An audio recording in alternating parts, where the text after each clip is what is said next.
bendiga cada vida en esta noche que estamos aquí. En el nombre de Jesús. Decía que esta canción de la Vía Dolorosa mejor no puede haber sido, porque es un vivo retrato de lo que Jesús pasó aquí en la tierra por ti y por mí. Y decía también que últimamente ha habido muchas palabras, no ha habido desperdicio aquí en tierra de alabanza. Gracias, Señor, por eso. Aquí voy a mencionar algunas prédicas de las que últimamente se dan de mucha edificación. No es que las otras no sean, sino una cuarta. El hermano Franklin predicaba del Cordero de Gloria. Luego mi esposo predicó sobre quién tengo mi esperanza. La hermana Soria, que de Estados Unidos, predicaba el que se une al Señor, un espíritu es con él. El hermano Chito predicó la oración eficaz. Mi hijo Samuel predicaba de glorificar a Dios. Nuevamente mi esposo predicaba el otro domingo la luz del Evangelio. Mi hijo David predicó el domingo pasado quién es Jesús. Todos estuvimos aquí, miramos que el Señor en cada uno estuvo hablando a nuestros corazones. Y esta noche yo quiero hablar sobre el sacrificio de Jesús. Dirá quizá que todo va con Jesús, pero quiero que sepamos, todos lo sabemos, que Jesús es nuestra columna, es nuestra baluarte, es todo para nosotros. Jesús es el motivo de que estemos aquí en esta noche. Mi amado Jesús, quien derramó su sangre en la cruz por ti. Pero primeramente vamos a ir a Génesis 1, 26 y 27.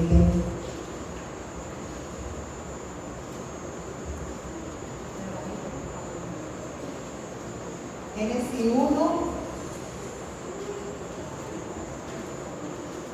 26 y 27.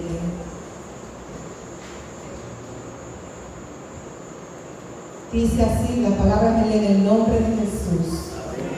Dice el 26.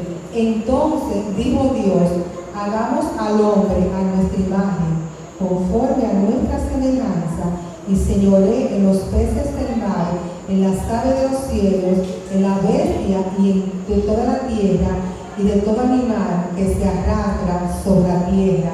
Y dice el 27, que es el punto clave: y creó Dios al hombre, a la imagen de Dios lo creó, varón y hembra. O sea, cuando aquí vemos que la creación del mundo, vamos a decir, el Señor dijo: hágase la tierra, hágase el mar, todo uno así. Pero el hombre fue su especial tesoro, porque de toda la creación fue a la única que le dijo que lo hizo a su imagen y semejanza. Es decir, lo creó perfecto. No tuvo, vamos a decir, ese pecado en arrastrada, sino que fue la misma creación de Dios. Pero ¿qué pasa? Vamos a seguir en Génesis 3, del 1 al 7. Ahí mismo, Génesis 3, del 1 al 7. Decíamos primero que Dios hizo al hombre, varón y hembra lo creó a su imagen y semejanza. Y dice en el 3, del 1 al 7, pero la serpiente era astuta más que todos los animales del campo que Jehová Dios había hecho, la cual dijo a la mujer: porque Dios os ha dicho, no comáis del árbol del huerto. Y la mujer respondió a la serpiente: del fruto de los árboles del huerto podemos comer, pero del fruto del árbol que está en medio del huerto, dijo Dios, no comeréis de él, ni le tocaréis para que no muráis. Entonces dijo la serpiente, dijo a la mujer: no moriréis, sino que sabe Dios que el día que comáis de él, serán abiertos vuestros ojos y seréis como Dios, sabiendo el bien y el mal. Y vio la mujer que el árbol era bueno para comer y que era agradable a los ojos, y el árbol codiciable para alcanzar la sabiduría, y tomó de su fruto y comió, y dio también a su marido, el cual comió así como ella. Y dice el 7: Entonces fueron abiertos los ojos de ambos y conocieron que estaban desnudos. Entonces cosieron hojas de higuera y se hicieron un delantal. Primeramente miramos que la creación de Dios perfecta, Dios quería que el hombre dependiera de la palabra de Él solamente, que no prestara oído a ninguna otra voz, porque la única voz segura que tenemos es la de nuestro Creador, aleluya. Pero ¿qué pasa? Aquí como vemos, la mujer ahí se puso a coquetear con el enemigo, cayó en pecado, ya vino contaminación al hombre, como decíamos aquí. Entonces fueron abiertos sus ojos. ¿Ahí qué pasó? Ya conocieron el bien y el mal, pero ya era tarde, porque ya le prestó atención al enemigo, ya se contaminó, ya cayó en pecado, y ahí ya miraron la realidad de la vida cual era, sintieron ahí la separación de Dios. Entonces, vamos a continuar en Génesis 6, del 5 al 8. Génesis 6, 5 y 8.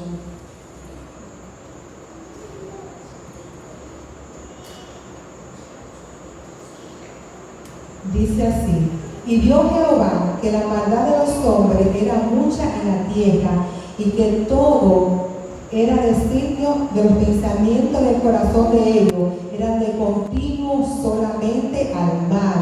Y se arrepintió Jehová de haber creado al hombre en la tierra, y le dolió en su corazón. Dios le dolió, porque Dios quería, como decíamos ahorita, que el hombre dependiera solamente de la palabra de Él, pero el hombre lamentablemente se distorsionó, la curiosidad lo mató y lo hizo caer en desgracia.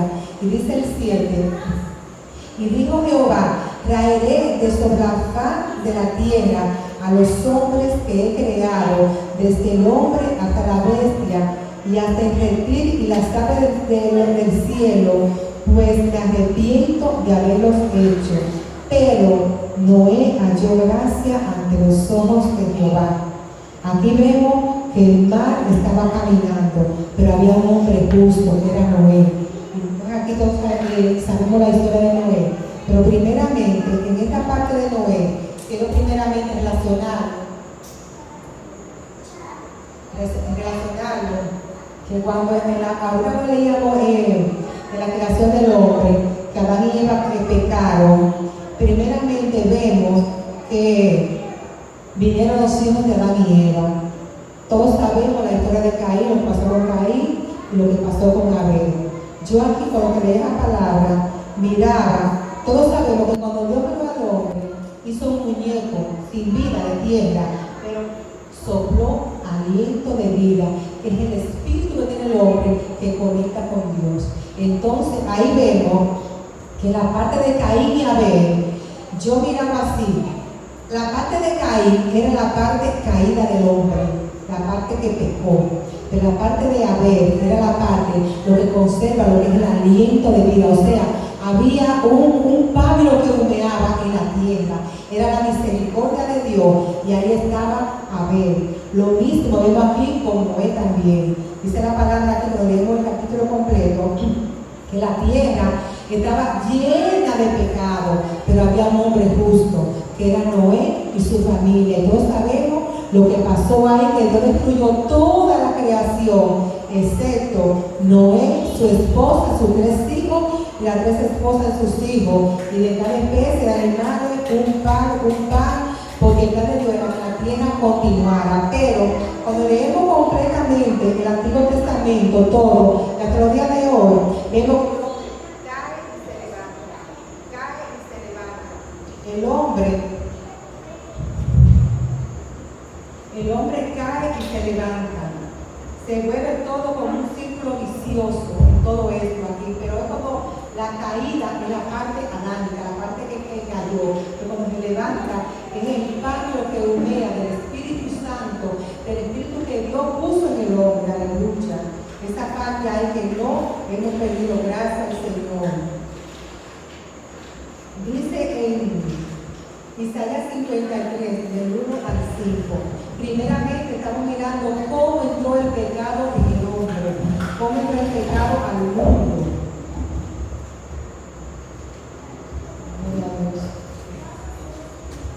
Isaías 53, del 1 al 5. Dice así: ¿Quién ha creído a nuestro anuncio y sobre quién se ha manifestado el brazo de Jehová? Subirá para de nuevo delante de él, y como raíz de tierra seca, no hay parecer en él, hablando de Jesús. Ni hermosura le veremos, mas inatractivo para que le deseemos. Despreciado y desechado entre los hombres, varón de dolores, experimentado en quebranto, y como que escondimos de él su rostro, fue menospreciado y no le estimamos. Ciertamente llevó él nuestras enfermedades y sufrió nuestros dolores, y nosotros le tuvimos por azotado, por herido de Dios y abatido. Mas él herido fue por nuestras rebeliones, molido por nuestros pecados. El castigo de nuestra paz fue sobre él, y por sus llagas fuimos nosotros curados. Aleluya. Aquí hay algo que llama la atención.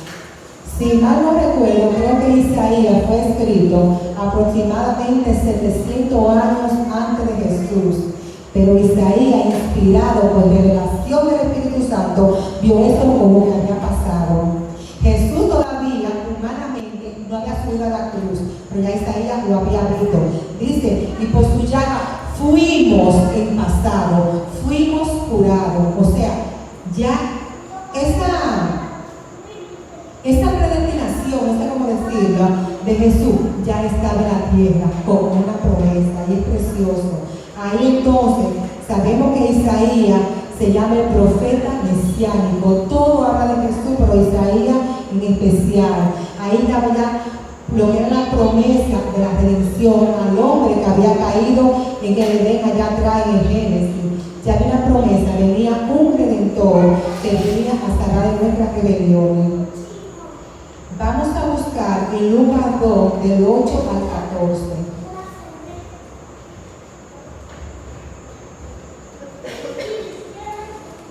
Lucas 2, del 8 al 14.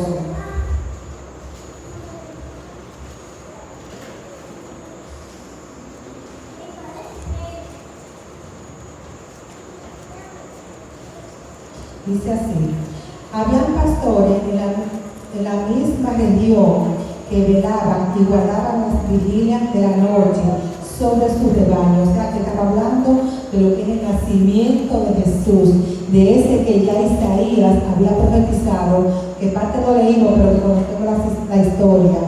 Y he aquí, se le presentó un ángel del Señor, y la gloria del Señor los rodeó de resplandor, y tuvieron gran temor. Pero el ángel le dijo: no temas, porque he aquí, os doy buena de gran gozo, que será para todo el pueblo. O sea, aquí estaba ya anunciando que ese Mesías, que ese Redentor había nacido. Aleluya. Y dice que os ha nacido hoy en la ciudad de David un Salvador, que es el Cristo, el Señor. Aleluya. Ya el hombre que pecó aquí tenía esperanza, ya vino aquel Redentor, el que Dios había prometido. Esto os servirá de señal: hallaréis al niño envuelto en pañales, acostado en un pesebre. Y repentinamente apareció con el ángel una multitud de huestes celestiales que alababan a Dios y decían: gloria a Dios en las alturas, y en la tierra paz de buena voluntad. Aleluya. Oigan eso, los ángeles que no esperaban ningún redentor, porque no era para ellos, era para el hombre, era para nosotros, y aún ellos se gozaban. Aleluya. Vamos a continuar. En Lucas 2, 25 al 35, ahí mismo, de 25 al 35. Y he aquí que había en Jerusalén un hombre llamado Simeón, y este hombre justo y piadoso esperaba la consolación de Israel, y el Espíritu Santo estaba sobre él. Y le había sido revelado por el Espíritu Santo que no vería la muerte antes que viese al ungido del Señor. Qué precioso, Este hombre escuchó eso, y él acató esta promesa, Él sabía que el Señor iba a mandar un redentor. Y dice aquí el 27, y movido por el Espíritu, vino al templo, y cuando los padres del niño Jesús lo trajeron al templo para hacer por él conforme al rito de la ley, él le tomó en sus brazos y bendijo a Dios diciendo: ahora, Señor, despide a tu siervo en paz, conforme a tu palabra. Dice tu palabra, porque recordemos que había recibido la promesa que no moriría sin ver al Redentor, porque han visto mis ojos tu salvación. Él vio a Jesús en sus brazos, que era su salvación, aleluya, la cual has preparado en presencia de todos los pueblos, luz para revelación de los gentiles y gloria de Israel, aleluya. Ahí estamos nosotros, en esa promesa, dice ahí en el 32, luz para revelación a los gentiles. Sabemos que nosotros hablamos a los gentiles, pero Jesús es nuestra luz, es nuestra redención en Jesucristo, aleluya. Y dice aquí, y José y su madre estaban maravillados de todo lo que decía de él. Y los bendijo Simeón y dijo a su madre María: he aquí, este está puesto para caída y para levantamiento de muchos en Israel, y para señal que será contradicha. Sabiendo cuando Jesús vino, el pueblo de Israel se estremeció. Aunque muchos esperaban un rey en un palacio, con mucho guardia, con mucha pompa, muchas cosas, pero no. Y vino aquí a traer fue salvación, un reino espiritual, aleluya, redimido de nuestro pecado. Y dice en el 35, y una espada traspasará tu misma alma, para que sean revelados los pensamientos de muchos corazones. Aquí dice la Ángel María que una espada traspasará tu misma alma, era anunciando a María que Jesús iba a ser rechazado tanto naturalmente como emocionalmente. Aquí vemos también, hablando también del tipo de muerte que Jesús iba a padecer. O sea, lo que Jesús iba a padecer aquí, que iba a ser tratado con mucha crueldad. Dice en la otra parte, en Lucas 22, del 39 en adelante. Lucas 22, 39.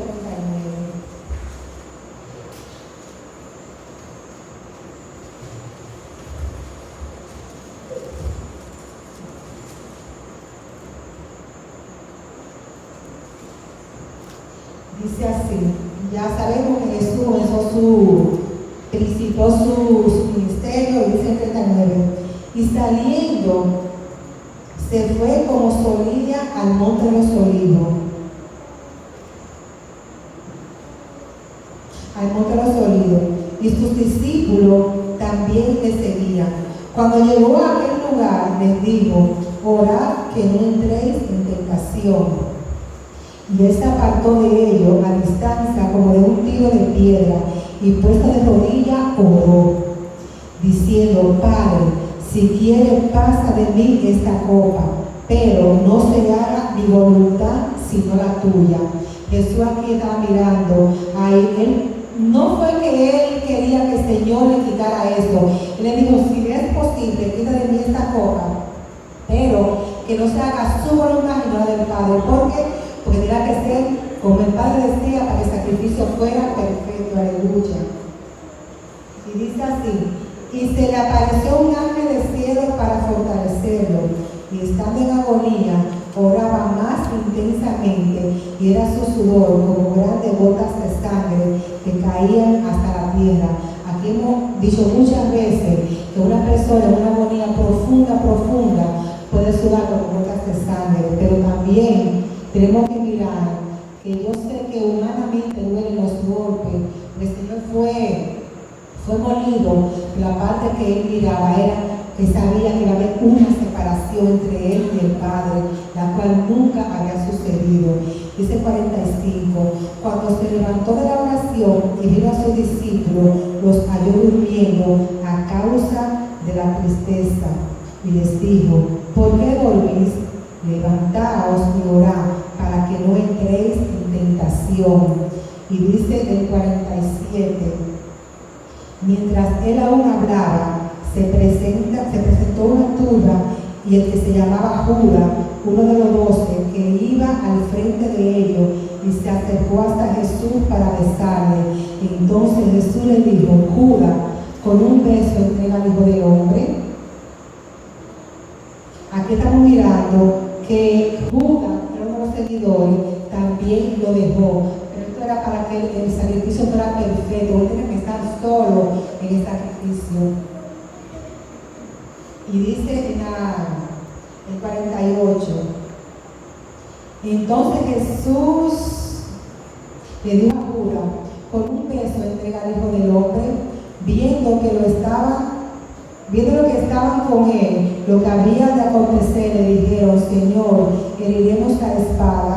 Y uno de ellos hirió a un siervo del sumo sacerdote y le cortó la oreja derecha. O sea, ellos todavía pensaban como que eso era con espada, no miraban la obra espiritual que el Señor iba a hacer con ellos. Y dice el 22, en el 47, 22:54, perdón. Y prendiéndole, le llevaron y le condujeron a casa del sumo sacerdote, y Pedro le seguía de lejos. Aquí vemos también que Pedro era uno de los seguidores de Jesús, también lo dejó. Y aquí repito, era que para que veamos que aún los que estaban con él lo dejaron solo, porque tenía que padecer solo en todo esto. Para que la palabra se cumpliera aquí, pues decía varón de dolores, tanto físico como emocionalmente. Vamos a ir ahora a Mateo 27, 27.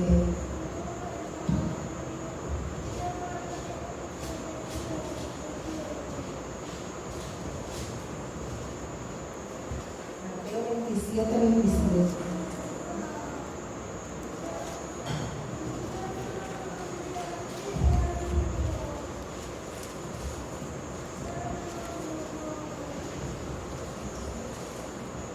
De 27 al 46.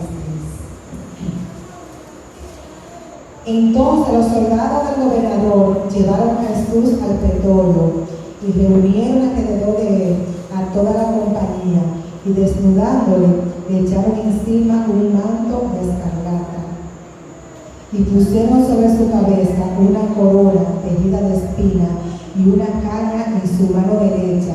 E hincándose de rodillas delante de él, le escarnecía diciendo: Salve el Rey de los judíos. O sea, sabemos que un rey tiene una ropa especial, una corona y un báculo, pero aquí lo hacían era de burla, no reconociendo, no burlándose de él. Y dice: y escupiéndole, tomaban la caña y le golpeaban la cabeza. Eso hicieron nuestro amado Salvador. Después de haber escarnecido, le quitaron el manto, le pusieron su vestido y le llevaron para crucificarle. Cuando salían, hallaron a un hombre de Cirene que se llamaba Simeón. A este obligaron a que llevara la cruz. Y cuando llegaron a un lugar llamado Gólgota, que significa lugar de la calavera, que no miran esta parte, este era un lugar público donde hacían crucifixiones, y muchas veces, aquí lo compartimos en el estudio, si mal no recuerdo, una persona que lo crucificaba podía durar varios días vivo ahí, y era una vergüenza tanto para el crucificado como para la familia, que decían: ¿qué habrá hecho este? Ahí pusieron a nuestro Señor. Pero que decíamos aquí, no como lo ponen aquí en la cruz con ropa, lo crucificaron desnudo, de una forma vergonzosa. Eso hizo nuestro Señor por nosotros. Y dice aquí: después de haber encarecido, le quitaron el manto, le pusieron su vestido y le llevaron para crucificarle. Cuando salía, hallaron a un hombre de Cirene que se llamaba Simón, y a este le obligaron a que llevase la cruz. Y cuando llegaron a un lugar llamado Gólgota, que significa lugar de la calavera, le dieron de beber vinagre mezclado con miel. Otro detalle: la hiel la usaban como una morfina, como un sedante, para quitar un poco de dolores. Pero dice aquí: pero después de haberlo probado, no quiso beberlo, porque tiene que pasar esto ese tormento en su mente bien lúcida para que el sacrificio fuera perfecto, perdón. Cuando le hubieron crucificado, repartieron entre sí su vestido, echando suerte para que se cumpliese lo dicho por el profeta. Partieron entre sí mi vestido y sobre mi ropa echaron suerte. Otra blasfemia. Sabemos que los juegos no son de agrado a Dios. Y la pusieron encima de la ropa de él. Y sentados le guardaban allí y pusieron sobre su cabeza su causa escrita: este es Jesús, el Rey de los judíos. Ahí miraron aparentemente a un rey derrotado, crucificado. También fue en burla que pusieron este nombre ahí. Y dice: entonces crucificaron a él, a dos ladrones, uno a la derecha y otro a la izquierda. Ahí tampoco hay coincidencia. Jesús está en el medio con dos ladrones. Estaba tipificando ahí que todos somos pecadores, pero uno arrepiente, otro no, lamentablemente. Y lo que pasaban le injuriaban, meneando la cabeza y diciendo: tú que derribas el templo y en 3 días lo reedificas, sálvate a ti mismo si eres hijo de Dios y desciende de la cruz. Otra burla al Señor ahí y dice: de esta manera también los principales sacerdotes, escarneciéndole con los escribas y fariseos, los ancianos, le decían: a otros salvó, a sí mismo no se puede salvar. Si es el Rey de Israel, desciende ahora de la cruz y creeremos en él. Aquí vemos también una parte, no sé ni cómo llamarla, pues aquí quien usa la palabra son los sacerdotes y los fariseos, los que supuestamente conocen a Dios. Y es mismo que dicen: sí conocen a Dios, pero Dios no obra en capricho. Dios aquí hace un milagro a los que creen en su nombre, para que era como para llenar su, no sé, como su ego, como un capricho de ellos, y él no hizo caso ahí. Pero dice aquí otra parte: confío en Dios, líbrele ahora. Si le quiere, ¿por qué ha dicho soy hijo de Dios? Lo mismo le injuriaban también los ladrones que estaban crucificados con él. En este evangelio no lo menciona, pero sabemos que uno sí le reconoció que él era justo, que él era el Salvador y se salvó. Y desde la hora sexta hubo tinieblas sobre toda la tierra hasta la hora 9. Cerca de la hora 9, Jesús clamó a gran voz diciendo: Elí, Elí, lama sabactani, que esto es: Dios mío, ¿por qué me has abandonado? Aquí podemos ver también otra parte. En esa parte que Jesús, en esa parte, hubo una tiniebla. Imaginémonos Jesús crucificado ahí. El Padre de frente a Jesús. Pero cuando hubo tiniebla, fue porque el pecado de todos nosotros estaba en esa cruz ahí.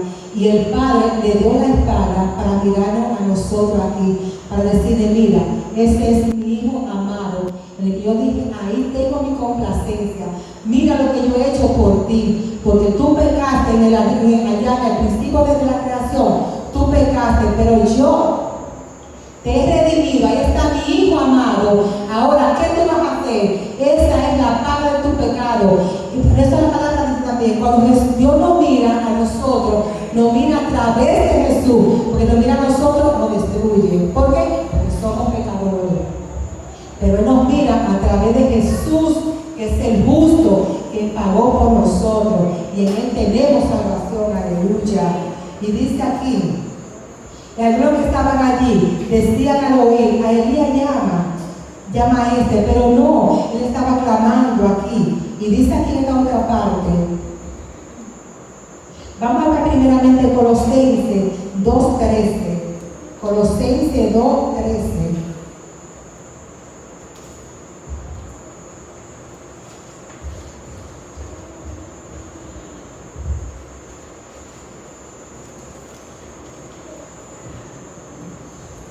Del 13 al 15. Y a vosotros, estando muertos en pecados y y en la incircuncisión de vuestra carne os dio vida juntamente con Él, porque estamos crucificados juntamente con Cristo, y en Él tenemos vida, aleluya, perdonando todos los pecados. Todos nuestros pecados fueron crucificados en la cruz del Calvario, aunque yo primeramente la parte que yo leí atrás, lo dejé como para ellos, pero es para todos nosotros, aleluya. Y dice aquí, quitar, va a empezar de nuevo, en el 13, y a vosotros estando muertos en pecados en la incircuncisión de vuestra carne, os dio vida juntamente con Él, con Cristo, aleluya, perdonando todos los pecados, anulando el acta de los secretos que había contra nosotros, que nos era contraria, quitándola de en medio y clavándola en la cruz. Todo el pecado que nos separaba de Dios fue crucificado en la cruz del Calvario, aleluya. Y dice en el 15, y despojando a los principados y a las potestades, los exhibió públicamente, triunfando sobre ellos en la cruz del Calvario. Todos nuestros pecados fueron crucificados en la cruz del Calvario y lo exhibió públicamente, aleluya, como decíamos, que Jesús fue crucificado en ese camino de la calavera, a la luz pública, y ahí públicamente Él crucificó los pecados, aleluya, porque el enemigo pensaba que matando a Jesús, crucificándolo, iba a derrotarlo, pero mentira, ahí fue la victoria que Él tuvo sobre la cruz del Calvario, aleluya, porque ahí fue que Él clavó todos nuestros pecados y somos libres por su sangre, aleluya. Y dice en Mateo, otra vez, 24, 27, Mateo 27, 47, nuevamente.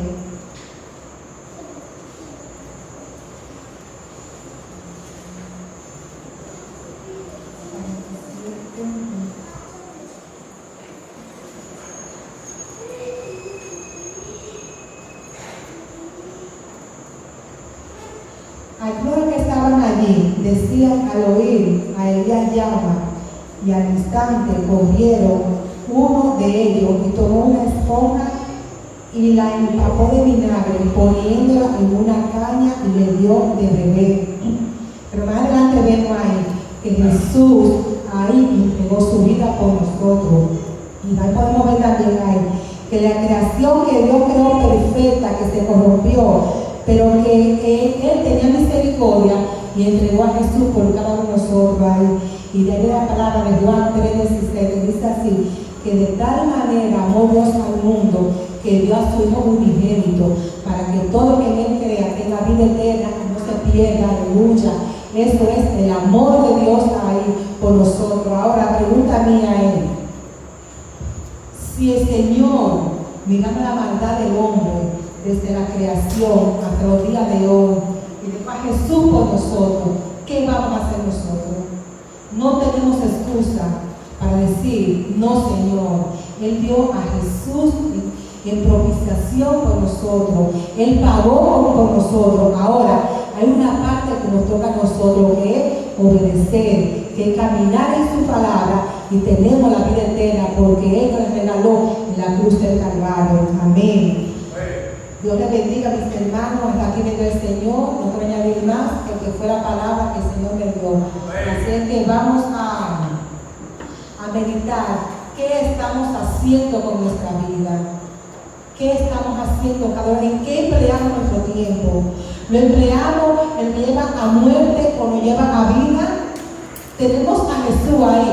Él vino aquí, como lo llevó a Jesús aquí, Él vino como nuestro Salvador, como nuestro justificador, como nuestro abogado, pero un día lo tenemos a Él como nuestro juez. Que Dios le bendiga, hermano, en el nombre de Jesús.